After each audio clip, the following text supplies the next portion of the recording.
কাউকে কখনো ছোট মনে করতে নেই, কিংবা তুমি যতই শক্তিশালী হও না কেন কাউকে কিন্তু কখনো অপমান করতে নেই। জানো তো, একটা কথা আমাদের সবসময় মাথায় রাখতে হয়, আমরা যতই শক্তিশালী হই না কেন সময়ের চেয়ে বেশি শক্তিশালী কিন্তু কেউ নয়। কার সময় কখন ঘুরবে সেটা আমরা কেউই বলতে পারি না। এই যেমন আজকে আমার চ্যানেলটা একটু ডাউন আছে বলে একজন কিন্তু কমপ্লিমেন্ট দিয়েছে আমাকে চ্যানেলটা বন্ধ করার জন্য, কারণ কি আমার চ্যানেলটা নাকি আর দাঁড়াবে না। কথাটা কিন্তু আমার একটু হলেও খারাপ লেগেছে, যদিও বা এক্ষেত্রে তার মনে হয়েছে শি ইজ দ্য বেস্ট। সুতরাং জানো তো, সবসময় নিজেকে নিয়ে গর্ব করা উচিত নয়, এটা আমরা বারবার ভুলে যাই।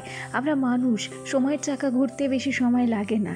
যাই হোক, অনেক গল্প অনেক কথা হবে তোমাদের সঙ্গে, তার আগে চলো নিজের পরিচয়টা দিয়ে নিই। নমস্কার, কেমন আছো সবাই? আশা করছি সবাই ভালো আছো, আর আমরাও বেশ ভালো আছি। আমি রিমি। আজকে আমার আরও একটি নতুন ব্লগে তোমাদের সবাইকে অনেক অনেক স্বাগত জানাই। আমাদের এখানে তো 2-3 দিন ধরে বৃষ্টি শুরু হয়েছে। তোমাদের কাদের কোথায় বৃষ্টি হচ্ছে একটু কমেন্ট করে জানিও তো। আমরা সত্যি বলছি, এতদিন গরমে নাজেহাল হয়ে গিয়েছিলাম, আর এখন এই কাদা বৃষ্টিতে নাজেহাল হয়ে যাচ্ছি। ছেলেটাকে আজকে আর স্কুলে দিয়ে আসতে পারিনি, ঘুম ভেঙে উঠেই দেখি তুমুল বৃষ্টি। কোনোরকমভাবে উঠেছি, বাসি ঘরটা ঝাড় দিয়ে আবার একটু শুয়েছিলাম। বৃষ্টি তো কমছিল না, তাই ও ঘর থেকে এ ঘরে আসতেও কিন্তু সমস্যা হচ্ছিল। তাই ছেলেটা ঘুমিয়ে থাকতে থাকতে বৃষ্টি একটু যেই ছ্যাঁক দিয়েছে, আর তখনই কিন্তু এ ঘরে চলে এসেছি।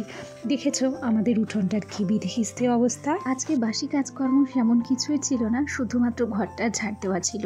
আর সিঁড়িটা কী করে ঝাড় দেবো বলো, অনবরত বৃষ্টি হয়ে যাচ্ছে। যাই হোক, কোনোরকম একটু বৃষ্টিতেই কিন্তু জলে ভিজে ভিজে এক বালতি জল তুলে এ ঘরে নিয়ে এসেছি। মোটামুটি বালতিখানিক জল তোলা থাকলে, আর সাইডে একটা গামলা থাকলে, আর বাইরে বেরোনোর দরকার নেই, ধোয়া পাকলা জল ওই গামলাতেই ফেলতে পারবো। আর মোটামুটি এক বালতির জল দিয়ে কিন্তু কোনো রকম রান্নাটা চলেই যাবে।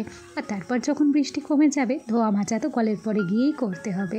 যাকে সোনার জন্য একটু দুধ গরম করে নিয়েছিলাম, আর সোনাকে একটু দুধ কমপ্লান দিয়েছি, সেই সাথে দিয়েছি বিস্কুট। আর আজকে যেহেতু ঠান্ডা ঠান্ডা আবহাওয়া, আর আমার বোনের বর সৌদি আরব থেকে কফি নিয়ে এসেছিল।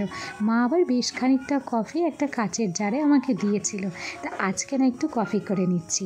কফিটা আমার অফ ক্যামেরায় খাওয়াও হয়ে গিয়েছে, আর এরপরেই কিন্তু রান্না বান্নার জন্য প্রস্তুতি নিচ্ছি। যেহেতু আজকে বৃষ্টির দিন, সেহেতু বাচ্চাটাও উঠে গেছে, খুব বিরক্ত করছে, তাই যতটা সম্ভব শর্টকাটে পারবো রান্নাটা কিন্তু কমপ্লিট করব। ঘরে মিষ্টি আলু ছিল, কুমড়ো ছিল, আলু আছে, আরও অনেক রকম সবজি আছে, তবে সব রকম সবজি কাটার সময়ও নেই। আর এই যে সেই জন্য কিছু কুমড়ো, কিছু মিষ্টি আলু সমস্ত কিছু কিন্তু কেটে নিয়েছি। আর ডালটাও কিন্তু ভিজিয়ে দিয়েছি, মুগের ডাল, মসুর ডাল, আর সেই সাথে হচ্ছে মটরের ডাল। তার মানে বুঝতেই পারছো যে বৃষ্টির দিনে আজকে কিন্তু গরম গরম খিচুড়ি হবে। সত্যিই বলছি, বৃষ্টির দিনে খিচুড়ির মজাটাই কিন্তু আলাদা। তবে এই মজাটা আরও দ্বিগুণ হতো যদি আমার বর থাকতো, তাহলে হয়তো আরও অনেক কিছু এর সাথে করতাম। যেহেতু একা ছেলেকে নিয়ে খাবো, সেই জন্য যতটা আনন্দ উপভোগ করার কথা ছিল ততটা আনন্দ কিন্তু পাচ্ছি না। শুকনো কড়াইতে আমি কিছু জিরে ভেজে নিয়েছি। আসলে জানো তো, খিচুড়ির লাস্টে না একটু জিরে ভাজা যদি দেওয়া যায়, তাহলে খিচুড়িটা অনেক সুন্দর লাগে, আর সুন্দর একটা গন্ধও ছাড়ে। চলো, কথা বলতে বলতে খিচুড়ি আর ডিম ভাজা কিন্তু রেডি হয়ে গেছে। খাবার নিয়ে এ ঘরে চলেও এসেছি। আজকে বিছানার দিকে এখন কিন্তু কেউ তাকাবে না। ছেলেটা বড্ড বিরক্ত করছে, ও ঘরেও থাকতে চাইছে না। আসলে বাচ্চারা বৃষ্টির দিনে বেশি বিরক্ত করে, এই জন্য দেখবে ওরা যতটা সম্ভব ঘর কিন্তু অগোছালো করতে বেশি পছন্দ করে, বিশেষ করে বিছানাটা। তাই ভাবলাম ও এখন বিছানা নিয়ে খেলুক, খাওয়া দাওয়া কমপ্লিট হয়ে যাক, তারপর যখন ও অন্যমনস্ক হবে তখন না হয় বিছানাটাকে গুছিয়ে নেওয়া যাবে। আর বিছানা গোছানোর পর ততক্ষণে অনেক বেলাও হয়ে যাবে। তারপর সোনাকে স্নান করিয়ে দেবো, ঘুম পাড়িয়ে দেবো, তারপর একটু ফ্রি হতে পারবো আর কি। আর এই দেখো, বৃষ্টির দিনে ঘরের মধ্যে না সত্যিই একঘেয়েমি লাগে। তার উপর যদি হয় আমার মতন এরকম ছোট্ট একটা ঘর, তাহলে তারও বেশি বিরক্তি লাগে গো। আচ্ছা জ্যোৎস্নাদি, তুমি গতকালকে কমেন্ট করেছিলে সোনাকে খাওয়ানোর সময় যেন নানান রকম গল্প করি।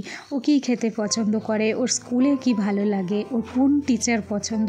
সত্যি কথা বলি, খাওয়া খাওয়ানোর সময় কোনো গল্প কোনো কাজে আসে না, খুব বিরক্ত করে।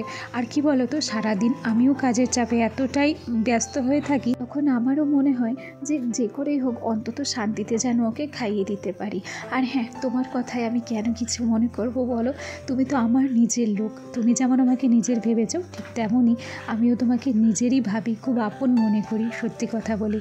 তাই তোমার কোনো কথা আমার কোনো রকম কিছু মনেই হয় না, আর মনে হবেই বা কেন বলো? এই কথাটা যদি তুমি আমাকে নিজের না ভাবতে, তাহলে থোড়িই না বলতে। যাই হোক, একই তো বৃষ্টির দিন বলে কথা, আর তাতে হচ্ছে ঘরে বন্দি হয়ে রয়েছি।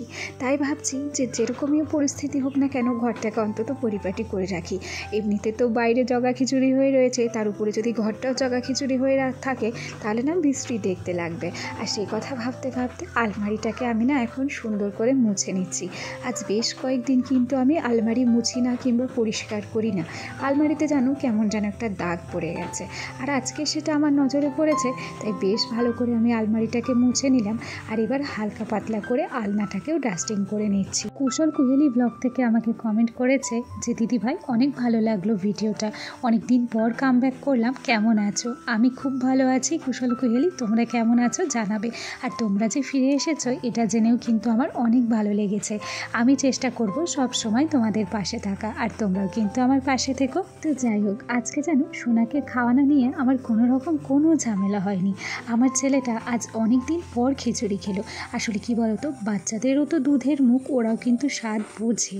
প্রত্যেক দিন একঘেয়েমি খাবার না ওদেরও ভালো লাগে না। তাই এক আধ দিন যদি আমরা চেঞ্জ করে করে খাবার দিতে পারি, তাহলে না ওরা খাবারটাকে অনেকটা এনজয় করে জানো। যাই হোক, আমার গলার ভয়েস তোমরা কেমন শুনছো জানি না, তবে সেই যে ঠান্ডা লাগার কারণে গলাটা কিন্তু এখনও ঠিক হচ্ছে না।